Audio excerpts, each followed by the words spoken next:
Kaya mga kaboss JPL, nag-isip naman tayo ng ibang paraan para makapagluto ng tuna na tatawagin natin itong tuna balls. Pero meron tayo diyang carrots, meron tayo diyang patatas, meron tayo diyang tuna, meron tayo diyang sibuyas, magic sarap, at meron din tayo diyang powder. At syempre, hindi mawawala ang itlog at paminta. Naghanda rin tayo ng keso. Ilalagay rin natin yan at breadcrumbs. So halu-haluin natin yung breadcrumbs. At meron din tayo harina para mabuo natin yung tuna balls at ihahalo natin yan sa itlog. Imimix lang natin ng ganyan.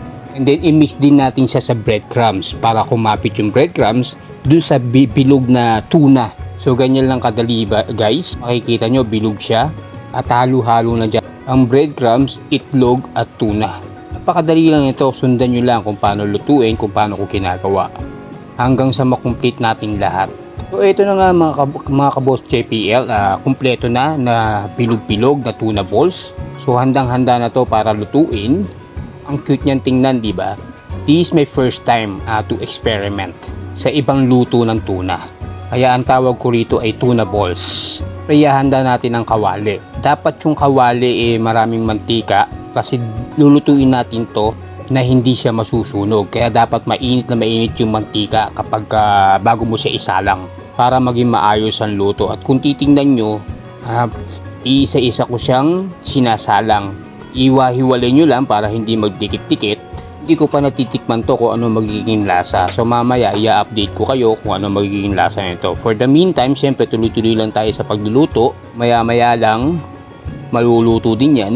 So kung makikita nyo kumukulo yung mantika, yan ang dapat magagawin nyo bago nyo isasalang yung mga tuna balls. Kailangan talaga siya mainit na mainit yung mantika para maayos ang magiging kalalabasan ng pagluluto.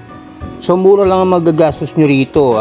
Makakain nyo pa siya mula umaga, tanghalian at hapunan. Pwedeng-pwede siya. So tipid, di ba? So ito na nga mga kaboss JPL, naggo-golden brown na siya.